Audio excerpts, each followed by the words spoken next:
What has Dr. Ivan Khoza achieved in South African football, but specifically as the PSL chairman, one of the longest serving PSL chairmen, Dr. Ivan Khoza?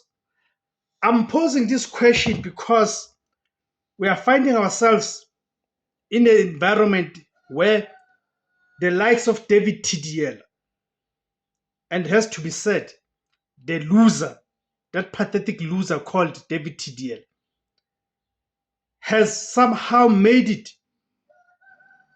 his mission to insult and tarnish Dr. Ivan Khoza's image. I'm saying David Tidiela as a pathetic loser because he's the owner of a football club called Black Leopards.